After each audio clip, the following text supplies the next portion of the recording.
بسم اللہ الرحمن الرحیم۔ السلام علیکم ورحمۃ اللہ وبرکاتہ۔ حلال رزق اور حضرت امام احمد بن حنبل رحمۃ اللہ علیہ کا ایک واقعہ۔ ایک مرتبہ حضرت امام شافعی رحمۃ اللہ علیہ نے حضرت امام احمد رحمۃ اللہ علیہ کو خط لکھا کہ بہت عرصہ ہوا آپ تشریف نہیں لائے، آپ سے ملاقات کو جی چاہتا ہے۔ حضرت امام شافعی رحمۃ اللہ علیہ استاد ہیں اور حضرت امام احمد بن حنبل رحمۃ اللہ علیہ ان کے شاگرد ہے۔ حضرت امام شافعی رحمۃ اللہ علیہ کا قیام مصر میں تھا، اس لیے وہاں شوافع زیادہ ہیں۔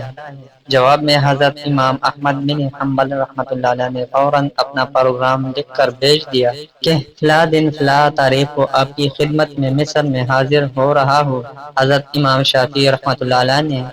اپنے گھر والوں کو، اپنے ملنے جلنے والوں کو اور دوست احباب اور دوسرے علماء کو ان کے آنے کی اطلاع دی، پھر ان کی دعوت اور ان کے استقبال کا خصوصی اہتمام کیا اور لوگوں سے بتایا کہ اگرچہ وہ میرے شاگرد ہیں مگر وہ ایک بڑا امام ہے، اللہ تعالی نے ان کو بڑا مرتبہ عطا فرمایا ہے۔ چنانچہ جس دن ان کو پہنچنا تھا اس دن امام شافعی رحمۃ اللہ علیہ نے اپنے شاگردوں اور دوسرے علماء کو لے کر ان کے استقبال کے لیے شہر سے باہر تشریف لے گئے۔ اس وقت مصر کے جو بادشاہ تھے وہ بھی حضرت امام شافعی رحمۃ اللہ علیہ کے معتقد تھے، وہ بھی امام صاحب کے ساتھ استقبال کے لیے چلے آئے اور پھر بادشاہ کے ساتھ ان کے ارکان دولت بھی، وزراء اور امراء بھی آ گئے۔ وقت مقررہ پر حضرت امام احمد بن حنبل رحمۃ اللہ علیہ پہنچ گئے۔ حضرت امام شافعی رحمۃ اللہ علیہ نے ان کا بڑا شاندار استقبال کیا اور پھر عزت و احترام کے ساتھ ان کو لے کر گھر پہنچ گئے اور ان کے لیے بہترین کھانے کا انتظام کیا۔ اس زمانے میں عام طور پر اولیاء اللہ اور بزرگوں کی شان یہ تھی کہ وہ کھانا بہت کم کھایا کرتے تھے اور رات بھر اللہ تعالی کی عبادت کیا کرتے تھے۔ جب حضرت امام احمد بن حنبل رحمۃ اللہ علیہ کھانا کھانے بیٹھے تو دیر تک اس طرح کھانا کھاتے رہے جیسے کئی روز کے بھوکے ہیں۔ باقی لوگ کھانا کھا کر اٹھ گئے مگر وہ کھاتے رہے۔ لوگ بہت حیران ہوئے کہ حضرت امام شافعی رحمۃ اللہ علیہ نے تو ان کی تعریف کی تھی کہ یہ بڑے اللہ والے اور بزرگ انسان ہیں، مگر یہ تو خوب پیٹ بھر کر کھانا کھا رہے ہیں۔ لوگوں میں اور گھر والوں میں ان کے بارے میں چیمنگوئیاں ہونے لگی لیکن کوئی کچھ نہ بولا۔ پھر جس کمرے میں حضرت امام احمد بن حنبل رحمۃ اللہ علیہ کے لیے رات کے وقت آرام کرنے کا انتظام کیا گیا تھا، اس کمرے میں حضرت امام شافعی رحمۃ اللہ علیہ کی بچیوں نے ایک مسئلہ بچا دیا، مسواک رکھ دی، استنجا کے لیے ڈیلی اور پانی رکھ دیا اور وضو کے لیے لوٹا بھر کر پانی رکھ دیا تاکہ جب وہ رات کو تہجد کے لیے اٹھے تو انہیں کسی قسم کی کوئی پریشانی نہ ہو، اور اس زمانے میں رات کو تہجد کے لیے اٹھنا ایک عام معمول تھا۔ اللہ تعالی بچائے کہ آج ہمارے زمانے میں یہ افسوسناک ماحول ہو گیا ہے کہ صبح 8 بجے اور 9 بجے اٹھنا ہمارا معمول بن چکا ہے۔ اس زمانے میں تو عام لوگ بھی تہجد کی نماز پڑھا کرتے تھے اور قیام اللیل ہوا کرتے تھے، اور جو علماء اور صلحاء تھے وہ تو رات کے وقت عبادت کیا ہی کرتے تھے۔ اللہ تعالی ہم سب کو بھی تہجد پڑھنے کی توفیق عطا فرمائے، آمین۔ بہرحال حضرت امام احمد بن حنبل رحمۃ اللہ علیہ نے رات کو اس کمرے میں آرام کیا اور صبح اٹھ کر فجر کی نماز پڑھنے چلے گئے۔ جیسا ہی وہ نماز کے لیے نکلے تو حضرت امام شافعی کی بچیاں اس کمرے میں آ گئے تو وہاں دیکھا کہ پانی کا لوٹا ویسے کا ویسا پانی سے بھرا ہوا ہے، نہ مسواک استعمال ہوئی، نہ ڈیلی استعمال ہوئی اور نہ وضو کے لیے پانی استعمال ہوا، سب کچھ جیسا تھا ویسا ہی رکھا ہوا ہے۔ اب ان کے دل میں یہ شک پیدا ہوا کہ شاید رات کو چونکہ زیادہ کھا لیا تھا اس لیے تہجد کے لیے آنکھ نہیں کھلی۔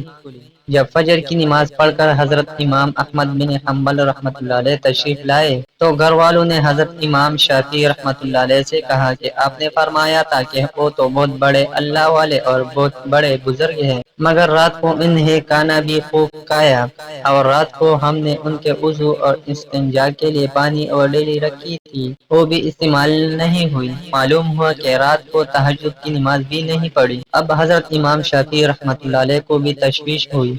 لہذا انہوں نے حضرت امام احمد بن حنبل رحمۃ اللہ علیہ کو بلایا اور تنہائی میں لے جا کر ان سے پوچھا کہ اس طرح کی باتیں سننے میں آ رہی ہے کہ آپ نے کھانا بھی غیر معمولی طور پر کچھ زیادہ کھایا، اور جس کمرے میں آپ کے لیے سونے کا انتظام کیا گیا تھا اس کمرے میں آخری شب میں استعمال کے لیے جو چیزیں رکھی گئی تھی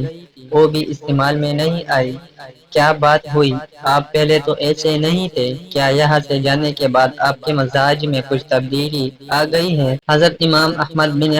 حنبل رحمۃ اللہ علیہ نے فرمایا کہ حضرت، میرے بارے میں جو باتیں ہو رہی ہے وہ درست نہیں ہے، بلکہ بات کچھ اور ہے۔ بات دراصل یہ ہے کہ میں جس وقت کھانا کھانے کے لیے آپ کے دسترخواں پر پہنچا اور جس وقت میں نے اس کمرے میں قدم رکھا تو میں نے دیکھا کہ اس کھانے کے حلال اور طیبہ ہونے کی وجہ سے وہ کمرہ نور سے چکا چوند ہو رہا ہے، اور یہ دیکھا کہ آسمان سے لے کر اس دسترخوان تک انوار کی بارش ہو رہی ہے۔ جب میں نے یہ صورتحال دیکھی تو میں نے سوچا کہ شاید اس سے زیادہ حلال اور طیب کھانا مجھے زندگی میں نہیں ملے گا، لہٰذا جتنا بھی زیادہ سے زیادہ اس کو کھایا جا سکے کھا لیا جائے، اس لیے کہ اس کھانے کا ذرا ذرا ایمان کو اور دل کو روشن کرنے والا ہے۔ اس لیے مجھ سے جتنا زیادہ سے زیادہ کھانا کھا جا سکتا تھا کھا لیا، اور میں نے یہ نہیں دیکھا کہ کون کتنا کھا رہا ہے اور کون میرے بارے میں کیا سوچ رہا ہے۔ جہاں تک مجھ میں کھانے کی سخت تھی میں نے کھاتا گیا، اور پھر حلال کھانے سے بدہضمی بھی نہیں ہوتی بلکہ اندر جا کر جزو بدن بن جاتا ہے اور روح کو منور کرنے کا ذریعہ بن جاتا ہے۔ الحمدللہ میں نے اس کا اثر محسوس کیا۔ کھانا کھانے کے بعد نہ تو مجھے بدہضمی ہوئی اور نہ مجھے کوئی تکلیف ہوئی۔ پھر کھانا کھانے کے بعد عشاء کی نماز سے فارغ ہو کر جب میں اس کمرے میں پہنچا جہاں آپ نے میرے لیے آرام کا انتظام کیا تھا، وہاں جا کر تو میری حالت ہی بدلی ہوئی تھی اور سونے کو آرام کرنے کو طبیعت ہی نہیں چاہ رہی تھی۔ اگرچہ میں لمبا سفر کر کے آیا تھا، مگر اس کھانے میں اتنی غذائیت اور توانائی تھی کہ میری تھکان بھی ختم ہو گئی اور سستی بھی جاتی رہی، اور جب میں سونے کے لیے لیٹا تو مجھے نیند نہ آئی، لہٰذا میں لیٹا رہا اور لیٹتے لیٹتے قرآن و حدیث میں غور کرتا رہا، حتیٰ کہ پوری رات غور و فکر کرتے ہوئے گزار دی۔ اور اس رات میں نے قرآن و حدیث سے 100 مسائل مستنبط کر لیے، اور وہ مسائل ایسے تھے جو اس سے پہلے کبھی میرے ذہن میں نہ آئے بھی نہیں تھے اور نہ ان کی طرف کبھی خیال کیا تھا، لیکن جب آج کی رات میں نے غور کیا تو مجھے ایسا محسوس ہوا کہ قرآن و حدیث کے علوم اور اسرار میرے سامنے کھلے ہوئے ہیں۔ تمام مسائل کی تفصیل اور جوابات میرے ذہن میں آتے چلے گئے اور صبح تک میں مسائل کا استنباط کرتا رہا۔ اس حالت میں صبح ہو گئی۔ یہ سب آپ کے کھانے کے اثر تھا جو رات بھر میں نے محسوس کیا، اس لیے تہجد کے وقت نہ تو لوٹا استعمال کرنے کی ضرورت پیش آئی اور نہ مسواک کی ضرورت پیش آئی،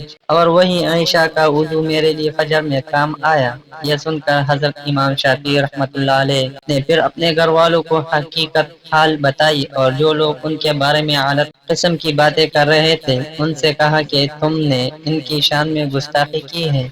لہٰذا ان سے معافی مانگو۔ ان کا تو یہ حال ہے۔ واقعی ہمارے اندر جو دین کا جذبہ نہیں ہے اور دین کی طرف میلان نہیں ہے، جبکہ ہم جانتے ہیں کہ دین برحق ہے اور آخرت برحق ہے اور ہمیں آخرت کی طرف توجہ ہونا چاہیے، پھر بھی دل اس طرف نہیں آتا، اس کی وجہ یہ ہے کہ ہمارے اعضاء میں حرام غذا کا بڑا دخل ہے۔ اس لیے ہم حرام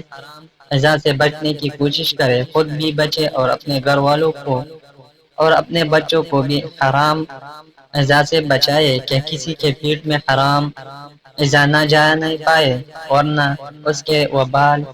سے نہ بچ سکیں گے۔ اللہ تعالی ہم سب کو حلال اور طیب روزی عطا فرمائے اور حرام غذا سے ہم سب کو حفاظت فرمائے، آمین۔ ملتے ہیں نیکسٹ ویڈیو میں، تب تک کے لیے اللہ حافظ۔